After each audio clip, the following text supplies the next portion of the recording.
মেদিনীপুর মেডিকেলে মামনি রুই দাসের পর এবার মৃত্যু হলো অপর এক প্রসূতি রেখা সাউয়ের সদ্যজাত শিশুপুত্রের। ভেন্টিলেশনের টানা 7 দিন লড়াই করার পর অবশেষে মেদিনীপুর মেডিকেল কলেজ ও হাসপাতালে মাতৃমা বিভাগে মৃত্যু হলো সদ্যজাতের। সিআইডি নয়, সিবিআই তদন্তের দাবি তুলল পরিবার।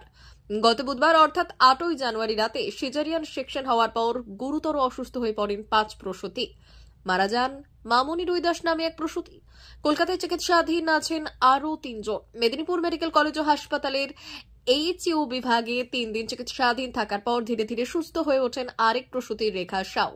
তবে রেখা সুস্থ হলেও প্রথম দিন থেকেই ভেন্টিলেশনে ছিল তার সদ্যজাত শিশুপুত্র। বৃহস্পতিবার সকাল 9টা নাগাদ মেদিনীপুর মেডিকেল কলেজ ও হাসপাতালের মাতৃমা বিভাগে চিকিৎসাধীন অবস্থায় মৃত্যু হয় তার সদ্যজাতের। পরিবারের অভিযোগ, সিজারিয়ান সেকশনের আগেই 20 স্যালাইন দেওয়ায় দ্রুত অবস্থার অবনতি হয় রেখার। এরপর হাসপাতালের বাইরের থেকে তাকে স্যালাইন কিনেও আনতে হয়। আর এই 20 স্যালাইনের জন্যই তাদের শিশু পুত্রেরও মৃত্যু হয়েছে। উল্লেখ্য, এই ঘটনায় ইতিমধ্যে তদন্ত শুরু করেছে সিআইডি। তবে সিআইডিতে ভরসা রাখতে পারছেন না পরিবার। তাদের দাবি সিবিআই তদন্ত করা হোক, গোটা ঘটনার সত্যতার সামনে আসুক। মানে বুধবার দিন বিকেলে ভর্তি করেছি 3:30টার সময়। তারপরে ডাক্তার সব দেখে বললো যে বাচ্চা এখন ঠিকঠাক আছে, এখন বাচ্চা হতে দেরি আছে, এখন সময় এখনো বাচ্চা হওয়ার টাইম হয়নি, এখনো দেরি আছে, ওয়েট করতে হবে। তারপরে কিছুক্ষণ পরে ডাক্তারবাবু বলছে বাচ্চা ঠিক আছে। তখন 9টার সময় 2জন ডাক্তার দুবার দেখলো, নিচে আছে এখন, মানে এতে নিয়ে যায়নি ওয়ার্ডে, নিচে আছে। তারপরে আবার ঠিক 10টার দিকে বলছে যে একে সিজার করতে হবে ডাক্তারবাবুরা। সেটা তো আমরা কে ডাক্তার কে আমরা তো বলতে পারবো না, ভিতরে কে ডাক্তার, এখন সবাই তো ডাক্তার থাকেন। তারপরে কি হলো? তারপরে বললো যে সিজার করতে হবে। আমাদের ঠিক আছে হোক। তখন ভিতরে চলে গেল, নিয়ে চলে গেল ওকে সিজার রুমে, যেটা নিয়ে গেল আর কি ওকে। ওর সেখানে গিয়ে ওকে আমার স্ত্রীকে, ওর ভিতরে তো আমরা কি হয়েছে জানি না। তারপর তখন আমার স্ত্রীকে প্রথম স্যালাইন দিয়েছে সেখানে, ওখানে কাপড় টাপড় চেঞ্জ করে স্যালাইন দিয়েছে ওর ডাক্তারটা। ওরে সেই স্যালাইন দেওয়ার পরে কিছুক্ষণ মানে 2 ঘন্টা এমনি বসিয়ে রেখেছিল, তারপরে স্যালাইন দিয়েছে। ওরে স্যালাইন দেওয়ার পরে আমার স্ত্রী সেখানে অসুস্থ হয়ে পড়েছিল। স্যালাইন দেওয়ার পরে তখনই সেই স্যালাইন মনে হয় খুলে দিয়েছে আমাদের। তারপরে দাদা আমার স্ত্রীকে আজকে জিজ্ঞেস করতে বলছে, স্যালাইনটা ভিতর থেকেই দিয়ে, ওটা ভিতর থেকে যখন প্রথম এটা, তখন কিন্তু সিজার হয়নি, তখন সেই স্যালাইনই দিয়েছে।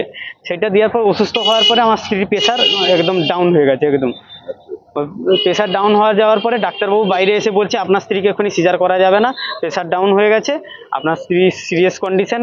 আবার বাচ্চাকে না স্ত্রীকে বাঁচাতে চাইছেন সেটা বলুন, 2জনের মধ্যে একজনকে বাঁচাতে পারবো। দিয়ে আমি বললাম যে ওটা সই করতে হবে আপনাকে একটা। আপনি কাকে চাইছেন? আমি তো বলছি আমার স্ত্রীকে চাইছি। তখন ডাক্তার বলতে তাহলে ওয়েট করে যাচ্ছি, এখন তাহলে ওর ওটিটা হবে না, অন্যজনের হবে। দিয়ে আমাকে ওয়েট করে দিল। দিয়ে তখন ভিতর থেকে, তারপরে তার তো জানি না, ভিতর থেকে একটা স্যালাইন মানে কাগজে, টুকরা কাগজে 4 বোতল স্যালাইন লিখে দিয়েছে। স্যালাইন কিনলাম বাইক থেকে, ওটা এটা ছোট পার্চি কাপড়ের কাগজ দিয়ে। হ্যাঁ, দিয়ে স্যালাইনটা কিনে তখন ঢুকেছে। তার কিছুক্ষণ পরে ওষুধ লিখে দিয়েছে, সেটা দিয়েছে। তারপরে বুঝতে পারলাম যে সেই স্যালাইন তারপরে চালিয়েছে। তারপরে সিজারটা আমার করেছে ঠিক ভোরের দিকে। তারপরে বৃহস্পতিবার ভোরে হ্যাঁ সিজারটা তখন করেছে। বলছে ওবারে ঠাকুরের উপরে ভগবান, ওবারে আমরা আর কিছু করতে পারবো, ওবারে ওটি করে দিচ্ছি। তখন ভিতরে বর্তমান 5টার দিকে দিয়ে বেরিয়ে এসে তখন বেরিয়ে এসে তখন বাচ্চাকে মার হাতের কোলে দিয়ে দিয়েছে বাচ্চাটাকে। দিয়ে ভিতরে চলে গেছে বাচ্চাকে নিয়ে মা। তার কিছুক্ষণ পরে ডাক্তারবাবুরা আমাকে ডাকলো সবাইকে, মানে টোটাল 5-6 জন না 7 জনকে টোটাল ডাকলো আর কি। ডাক্তারবাবু ভিতরে ঢুকতে দিয়েছে আমাকে সেখানে। ডেকে বলছে যে 5 জনের মধ্যে মানে 3 জন না 4 জনকে বলছে যে আপনাদের পেচ্ছাপ হচ্ছে না, মায়েদের মানে সিরিয়াস কন্ডিশন, বাচ্চা পেচ্ছাপ হচ্ছে না, হচ্ছে না, এরকম বলছে আর কি। আপনার স্ত্রীর নাম ছিল? হ্যাঁ, আমার স্ত্রীরও নাম ছিল তখন, রেখা সাউ। ওবারে তাদেরকেও সই করিয়েছে। তখন তাদের মধ্যে একজন সিরিয়াস কন্ডিশন আমার কলকাতায় আছে, ওর স্বামীও আমার কাছে ছিল আর কি। ওর কলকাতায় আছে, ওবারে ও আমার কাছে ছিল। দিয়ে আমার আগে সিজার ওর আগে হয়েছে। তার বাচ্চা কেমন আছে? তার বাচ্চা ভালো আছে, কিন্তু মা এখন কলকাতাতে আছে। তারপরে আপনার ছেলে হয়েছিল না মেয়ে হয়েছিল? আমার ছেলে হয়েছিল। তার শরীর শারীরিক অবস্থা কেমন? আমার ছেলের ভালো না, সেই প্রথম মানে থেকেই। মানে সেখান থেকে বেরিয়ে একদম ডাইরেক্ট কেসের ভিতরে নিয়ে চলে গেছে, Ventilation. ভেন্টিলেশনে নিয়ে চলে গেছে। কি বলেছিল তখন? চিকিৎসক বলছিল তখন প্রথম থেকে 2 দিন মতন বলছিল যে খারাপ মানে ভালো নেই ব্রেন। আজকে কি জানতে পারলেন? আজকে 9টার সময় জানালো যে বাচ্চা এরকম ইয়ে হয়ে গেছে। আপনি কি মনে করছেন? আমার তো মনে করছি, আমার আগে রিপোর্ট করেছি, বাইরে ডাক্তার দেখিয়েছি, সবকিছু ভালো, বাচ্চা কোনো সাইড ইফেক্ট নেই, কিছু নেই, সবই ঠিকঠাক ছিল।